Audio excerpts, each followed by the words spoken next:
3, 2, 1. Get ready. Hey everyone, welcome back to another episode of Trace Coronas. Woo! Here we go. We should have a studio audience for the next episode. Ooh. I think. We'll edit that in. A little backing track like Friends. Yeah. Like a sitcom. Yeah, that'd be perfect. Absolutely, but live, real people. Yeah. But live. Real people. Yes. Anyway, today we're talking about advisor conferences and how you can make the most out of all of the conferences throughout the year. So let's start with an easy one. Johnny, you've been to a ton of conferences. Can you name Dozens. your favorite one? My all-time favorite conference? Yeah. Oh, that's a... Put me on blast. That's right my away. easy question. Oh no. I'm gonna, Or give us a I'm gonna couple that feel- you really I'm like. gonna feel bad if I don't say one. Yeah, sure. Future Proof Festival, fantastic, awesome. Fabulous. Outside, that alone makes it great because it's not in a hotel. Yeah. Wealth Management Edge is a great one because it brings together a whole bunch of different audiences under one banner. You got tech, you got investment folks, you got advisors, you got all kinds of people with multi-track. Yeah. And we'll be there in just a couple weeks. We sure will. We'll see So, you there. Book yeah, some we'll meetings hang with out. us. Let's talk marketing. T3 has been super impactful Yeah. for us throughout the years. You got great user conferences like Nitrogen and Orion. I'm sure I'm forgetting a bunch, but those, We can just Market flash Council. all the- Market Council has been an incredible conference too, and it's just like where the top advisor execs go. So yeah. We can just flash all the conference logos across the screen. There's so many. Yeah, but those Enjoy. are top, I think. Okay, so when you go to conferences, I think something that's really important is kind of aligning yourself with some goals that are going to be helpful for you personally and for your, whatever company you come from. So how can you, look at your position, look at where you are, and pick out some goals that are actually going to be beneficial for you? Okay, so Yeah.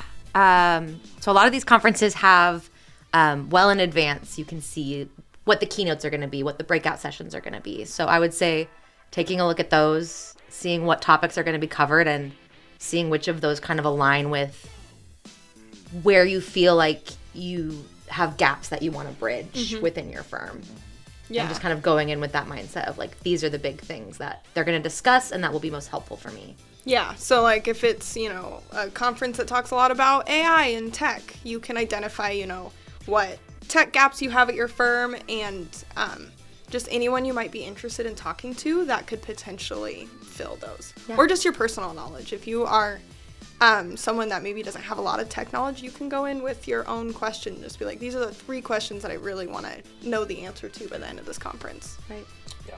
Yeah, I think that, different conferences are going to have different focus. And so depending on where you're at, like if you're at a user conference, obviously you're going to be looking more for like product platform training. Yep. Versus if you're at maybe a more general industry conference like Wealth Management Edge coming up, you're probably going to be there for some of those great sessions like that you Right. talked about here from industry leaders. On the connection side, I think the most important things with connections is to try to connect in with people kind of either in a similar spot or level of you. Like if you're an advisor who owns a firm, like connecting with other firm owners at these events is probably the best use of time. Yeah. Just to kind of build those communities and just meet folks at like your tech providers or solution providers and just build those connections is always really important. Yeah, so that leads us into my next question is how can you really take advantage of the networking opportunities that are presented at these conferences?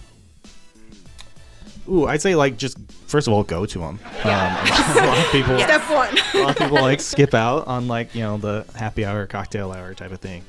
So actually go to them, walk around, go up to tables with people you don't know and starting a conversation is a hard thing for a lot of people. Yeah. But just making the concerted effort to not just kind of go in with your usual group or people but to kind of branch out, I think is where it's at. And reaching out to people ahead of time is probably Yes. the biggest thing. Yeah, absolutely.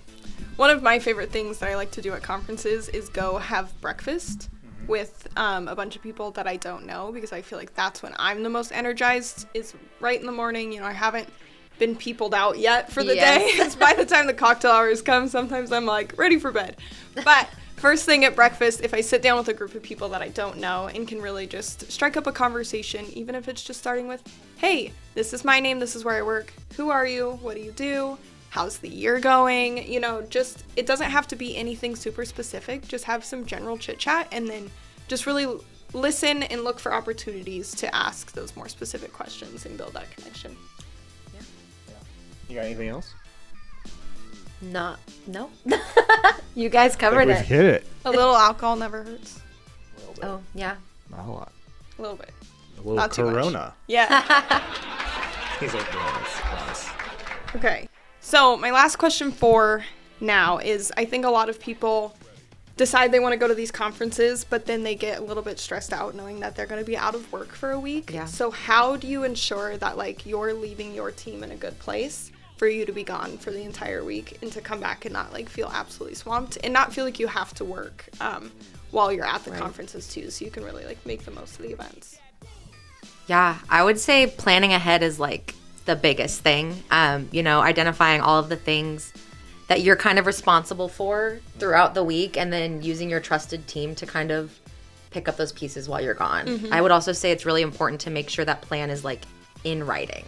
Yeah. So that while you're away, your team can reference this and know who's responsible for what while you're away, and you can feel really good about just having a plan in place so that you don't have to worry while you're away. Yeah. Man, I have not mastered this yet, so I don't know. I have a great answer, but I think for me, like just to set aside a little bit of time every day to go through messages from the team, check in, check email, see if there's anything like red flag important. So I have like some time set aside, like in the early morning, or like a break, before like that evening event. Yeah. Just to do a check in, so I'm not kind of worried about it all day, but I kind of have that mental block already for when I know I'm gonna address things back at work. That usually does it pretty well for me. Yeah, and I think what Seattle said is, preparation is key. If you can plan out, at least 3 weeks to a month in advance of like when you're going to be gone for these conferences, it'll make life easier on you. It'll make life easier on your team. And it'll just give you more of an opportunity to kind of be able to get stuff done in advance as well. So, yeah. So we hope that we see you guys at lots of conferences throughout the year. If you're going to any, let us know. We'd love to get connected with you. If you're at Wealth Management Edge, you can find us, Johnny and I, both on the app. And we can get connected that way. Or you can email, text, tweet 3 Crowns. DM us. Yeah. All right. See you guys in a couple weeks. Bye. Bye.